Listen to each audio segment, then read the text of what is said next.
जय जगन्नाथ बंधुगण आज आम जानिबा वृष राशि भाग्य किपरि रहिबो संपूर्ण भाव में आम से विषय आलोचना करिबा। सेमानंकर स्वास्थ्य शिक्षा प्रेम संपर्क वैवाहिक जीवन भाग्य कैरियर व्यापार वाणिज्य किपरि रहिबो सेही विषय विस्तार भाव में आलोचना करिबा। नवग्रहंकर स्थिति मध्य देखिबा। नवग्रह कि प्रकार फल देबारे सक्षम हेबे शेष में अशुभत्व प्रदान करुथिबा किसी विशेष प्रतिकार मध्य जानिबा। सेथिपाई भिडियोटी को शेष पर्यंत देखंतु। चलंतु भिडियोटी आरंभ करिबा जहाँकि जन्म राशि चंद्र राशि उपर आधारित वृष राशिर नवग्रहंकर स्थिति विषय सर्वप्रथमे जानिबा।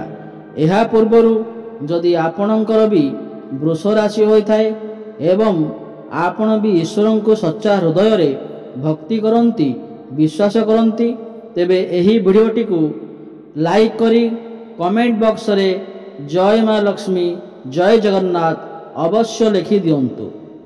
तेबे जानिबा नवग्रहंकर स्थिति किपरि रहिछि वृष राशि उपरे। वृष राशि व्यक्ति माने साधारणतः चलित वर्ष पारिवारिक क्षेत्र में सकारात्मक फलाफल आशा करि पारंती। वर्ष आरंभ मे मास मध्यभाग पर्यंत बृहस्पति ग्रह जहाँ पारिवारिक संपर्क को नियंत्रण करे तुमर प्रथम घर रहिबो तुमर परिवार सदस्यों सहित अधिक बंधन सृष्टि करिवो। तुमर व्यक्तित्व अन्य मानक आकर्षित करि पारे एवं तुमर मतामत मूल्यवान हेबो। तुमे तुमर प्रिय लोकंक दृष्टिकोण सहित समांतरल हेबाकु चेष्टा करिवो। मई मास मध्यभाग परे बृहस्पति द्वितीय घर को गला बेले एही पारिवारिक संपर्क आहुरी शक्तिशाली हेबार संभावना अछि जहाँकि परिवार संपर्क पाई समग्र वर्ष को अनुकूल करिथाए। तथापि जेतेबेले घरोई जीवन कथा आसे बेले बेले चैलेंज सृष्टि होई पारे। चतुर्थ घर उपरे शनिंक प्रभाव मार्च पर्यंत जारी रहिबो एवं मे परे केतु चतुर्थ घर को प्रभावित करिबा आरंभ करिवे। एही गमनागमन आपणक घरोई जीवन रे किछि व्याघात सृष्टि करि पारे। फलस्वरूप घरोई विषय गुड़िक वर्ष सारा जत्न सहकारे परिचालना करिबा एकांत आवश्यक।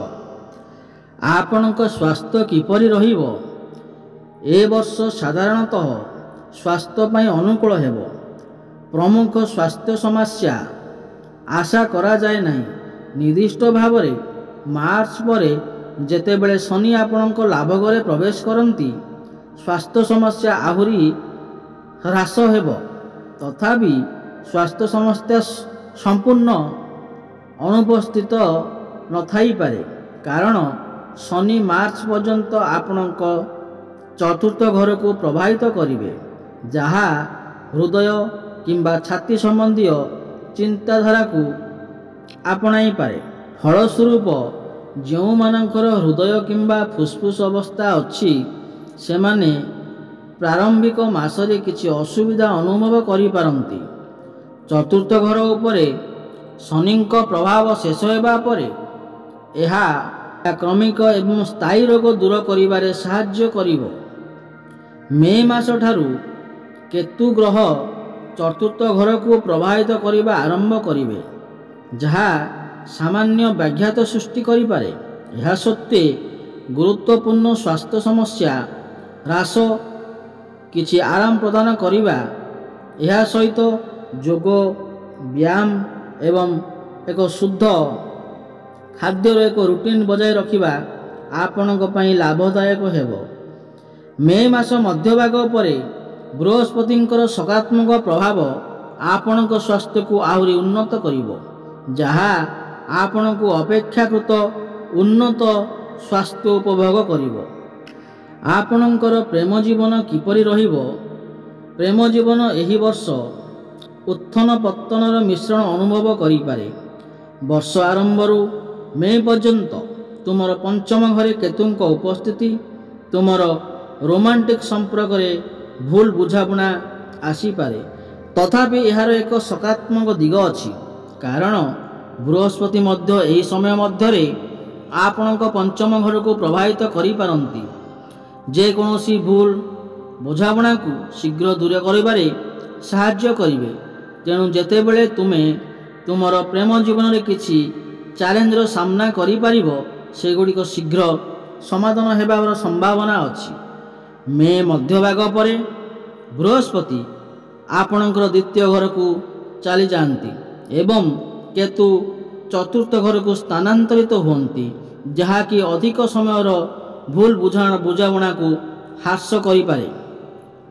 ଏହି ସମୟ ମଧ୍ୟରେ ପଞ୍ଚମ ଘର ଉପରେ ଶନିଙ୍କ ପ୍ରଭାବ ହେତୁ କିଛି ଛୋଟ ସମସ୍ୟା ସୃଷ୍ଟି କରିପାରେ। ଛୋଟ ଭୁଲ ବୁଝାବୁଣା ସହଜରେ ସମାଧାନ ହୋଇପାରେ। ପ୍ରକୃତ ଭୁଲ ଗୁଡ଼ିକ ଅଧିକ ଗୁରୁତ୍ୱପୂର୍ଣ୍ଣ ପରିଣାମ ଦେଇପାରେ। ମୁଖ୍ୟ ବାର୍ତ୍ତା ହେଉଛି, ଯଦି ତୁମର ପ୍ରେମ ପ୍ରକୃତ ହୁଏ, ତେବେ ତୁମର ଏହି ବର୍ଷ ବିଷୟରେ ଚିନ୍ତା କରିବାର କମ୍ ଅଛି ଏବଂ ତୁମର ସମ୍ପର୍କ ସ୍ଥିର ରହିବା ଉଚିତ। ଯଦିଓ ଯଦି ଆପଣଙ୍କର ଭାବନା ଅଜ୍ଞାତ ଅଟେ କିମ୍ବା ଯଦି ଆପଣ ପ୍ରେମରେ ଛଳନା କରୁଛନ୍ତି, ଶନି ମାର୍ଚ୍ଚ ପରେ ଆପଣଙ୍କ ସମ୍ପର୍କ ପାଇଁ ଚ୍ୟାଲେଞ୍ଜ ଆଣିପାରନ୍ତି। ଯେଉଁମାନେ ପ୍ରକୃତରେ ପ୍ରେମରେ ଅଛନ୍ତି, ଚିନ୍ତାର କୌଣସି ଆବଶ୍ୟକତା ନାହିଁ। ଆପଣଙ୍କର କ୍ୟାରିୟର ବିଷୟରେ ଦେଖିବାକୁ ଗଲେ ଅନୁକୂଳ ହେବ ବୋଲି ଆଶା କରାଯାଏ। ଶୁକ୍ର ଆପଣଙ୍କର ଷଷ୍ଠ ଘରର ଶାସକ ବର୍ଷ ସାରା ଆପଣଙ୍କ ଚାକିରିକୁ ପ୍ରାୟତଃ ସମର୍ଥନ କରିବେ।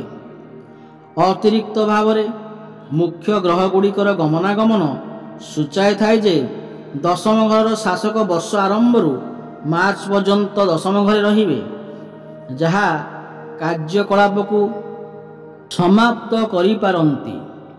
ଯଦିଓ ତୁମର ବରିଷ୍ଠମାନେ ଆପଣଙ୍କର କାର୍ଯ୍ୟରେ କିଛି ତ୍ରୁଟି ସୂଚାଇ ପାରନ୍ତି, ସେମାନେ ଆଭ୍ୟନ୍ତରୀଣ ଭାବରେ ପ୍ରଭାବିତ ହେବେ ଏବଂ ଆପଣଙ୍କର କାର୍ଯ୍ୟ ଶୈଳୀରେ ସନ୍ତୁଷ୍ଟ ହେବେ। ମେ ମାସ ମଧ୍ୟଭାଗ ପରେ ବୃହସ୍ପତିଙ୍କ ଗମନାଗମନ ଆପଣଙ୍କ ଷଷ୍ଠ ଏବଂ ଦଶମ ଘରକୁ ପ୍ରଭାବିତ କରିବ। ସକାରାତ୍ମକ ଚାକିରି ଫଳାଫଳର ସମ୍ଭାବନାକୁ ଆହୁରି ସୁଦୃଢ଼ କରିବ। ଯଦି ଆପଣ ଏହି ଚାକିରି ପରିବର୍ତ୍ତନ ବିଷୟରେ ଚିନ୍ତା କରୁଛନ୍ତି, ତେବେ ଏହି ବର୍ଷ ଆପଣଙ୍କୁ ଏକ ଉତ୍ତମ ସ୍ଥାନ ସୁରକ୍ଷିତ କରିବାରେ ସାହାଯ୍ୟ କରିପାରେ। ଯଦିଓ ଆପଣଙ୍କର କିଛି ସହକର୍ମୀ ଆପଣଙ୍କ ପ୍ରତି ପ୍ରତିଯୋଗୀ କିମ୍ବା କିଛି ଆଶା ରଖିଛନ୍ତି, ଏହା ଆପଣଙ୍କ କାର୍ଯ୍ୟ ଉପରେ ଏକ ଗୁରୁତ୍ୱପୂର୍ଣ୍ଣ ନକାରାତ୍ମକ ପ୍ରଭାବ ପକାଇବାର ସମ୍ଭାବନା ନାହିଁ। ତୁମର ଉଦ୍ୟମକୁ ଆଧାର କରି ତୁମର କ୍ୟାରିୟରରେ ଭଲ ଫଳାଫଳ ହାସଲ କରିବା ଜାରି ରହିବ। ଆର୍ଥିକ ଦୃଷ୍ଟିରୁ ଅନୁକୂଳ ହେବ ବୋଲି ଆଶା କରାଯାଏ। ବର୍ଷ ଆରମ୍ଭରୁ ମେ ମଧ୍ୟଭାଗ ପର୍ଯ୍ୟନ୍ତ ତୁମର ଲାଭ ଘରର ଶାସକ ପ୍ରଥମ ଘରେ ରହିବେ, ଏକ ସକାରାତ୍ମକ ସଂଯୋଗ ସୃଷ୍ଟି କରିବେ, ଯାହା ଲାଭ ସୃଷ୍ଟି ପାଇଁ ଲାଭଦାୟକ ଅଟେ। ଏହି ଶ୍ରେଣୀ ବର୍ଦ୍ଧତା ସୂଚିତ କରେ ଯେ ଏହି ଅବଧି ମଧ୍ୟରେ ଆପଣ ଆପଣଙ୍କର ଉଦ୍ୟମ ଅନୁପାତରେ ଭଲ ରୋଜଗାର କରି ଆପଣଙ୍କର ଆର୍ଥିକ ସ୍ଥିତିକୁ ମଜବୁତ କରିବାରେ ସମର୍ଥ ହେବେ। ମେର ମଧ୍ୟଭାଗ ପରେ ଲାଭ ଘରର ଶାସକ ଧନ ଘରକୁ ସ୍ଥାନାନ୍ତରିତ ହେବେ, ଯାହା କେବଳ ଆପଣଙ୍କର ଆୟକୁ ବଢ଼ାଇବ ନାହିଁ, ବରଂ ଯଥେଷ୍ଟ ସଞ୍ଚୟ କରିବା କ୍ଷମତାକୁ ମଧ୍ୟ ବଢ଼ାଇ ପାରିବେ। ବୃଷ ରାଶି, ଏହି ବର୍ଷ ଆପଣଙ୍କ ପାଇଁ ଆୟର କୌଣସି ଅସୁବିଧାର ସମ୍ମୁଖୀନ ନାହିଁ। ଫଳସ୍ୱରୂପ ଧନ ଗୃହର ଶାସକ ବୁଧବାର ସାଧାରଣତଃ ବର୍ଷ ସାରା ସହାୟତା କରିବେ। ଫଳସ୍ୱରୂପ ବୃଷ ରାଶି ବ୍ୟକ୍ତି ବିଶେଷଙ୍କ ପାଇଁ ଆର୍ଥିକ ପ୍ରସଙ୍ଗରେ ପ୍ରାୟତଃ ଅନୁକୂଳ ରହିପାରେ, ଯାହା ଆପଣଙ୍କୁ ଏହି ବର୍ଷ ମଧ୍ୟରେ ଏକ ସୁଦୃଢ଼ ଆର୍ଥିକ ସ୍ଥିତି ବଜାୟ ରଖିବାକୁ ସକ୍ଷମ କରିପାରିବ। ବ୍ୟବସାୟୀଙ୍କ ବିଷୟରେ କହିବାକୁ ଗଲେ ଏହି ବର୍ଷ ଆପଣଙ୍କର ଭାଗ୍ୟ କିଛି ମାତ୍ରାରେ ଭିନ୍ନ ହେବ। ଆପଣ ବହୁତ ପରିଶ୍ରମ କରିବେ ଏବଂ ଫଳସ୍ୱରୂପ ଆପଣଙ୍କର ଏହି ବର୍ଷ ଆପଣଙ୍କର ସଫଳ ମାର୍ଗରେ ଗତି କରିବ। ମାର୍ଚ୍ଚ ପରେ ଶନି ଆପଣଙ୍କର ଦ୍ୱାଦଶ ଘରେ ପ୍ରବେଶ କରିବେ, ଯାହା ଏହି ଚିହ୍ନରେ କିଛି ବ୍ୟକ୍ତିଙ୍କ ପାଇଁ ସମସ୍ୟା ହୋଇପାରେ।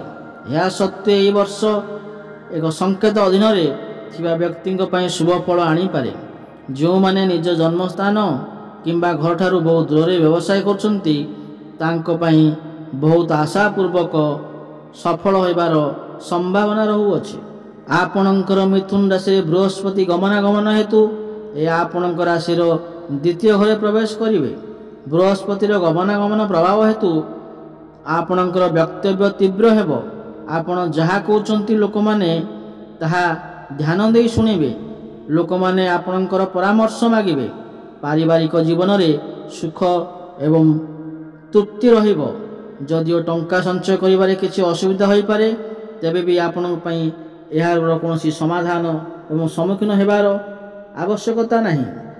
ଆପଣ ଆପଣଙ୍କର ରୋଜଗାରର ଏକ ଅଂଶ ସଞ୍ଚୟ କରିପାରିବେ। ବୃହସ୍ପତିର ଦୃଷ୍ଟିକୋଣ ଆପଣଙ୍କ ବ୍ୟବସାୟିକ ବିକାଶକୁ ସୂଚାଇବା ଷଷ୍ଠ, ଅଷ୍ଟମ ଏବଂ ଦଶମ ଘରକୁ ସ୍ଥାନାନ୍ତରିତ ହେବ। ଯଦି ଆପଣ ଆପଣଙ୍କର ପରିବାର ସହିତ ବ୍ୟବସାୟ କରନ୍ତି, ଆପଣଙ୍କର ପୂର୍ଣ୍ଣ ଅଭିବୃଦ୍ଧି କରିବାର ସୁଯୋଗ ମିଳିବ। ଆପଣଙ୍କ ଚାକିରିରେ ଆପଣ କରୁଥିବା ଲୋକମାନେ ମଧ୍ୟ ବଡ଼ ଅର୍ଥ ରୋଜଗାର କରିବାର ସୁଯୋଗ ପାଇବେ। ଆପଣ ଧାର୍ମିକ କାର୍ଯ୍ୟକଳାପରେ ନିୟୋଜିତ ହେବେ। ଏବେ ଦର୍ଶକ ବନ୍ଧୁ, ଏହି ତ ଥିଲା ବୃଷ ରାଶିର ବ୍ୟକ୍ତି ବିଶେଷଙ୍କ ପାଇଁ।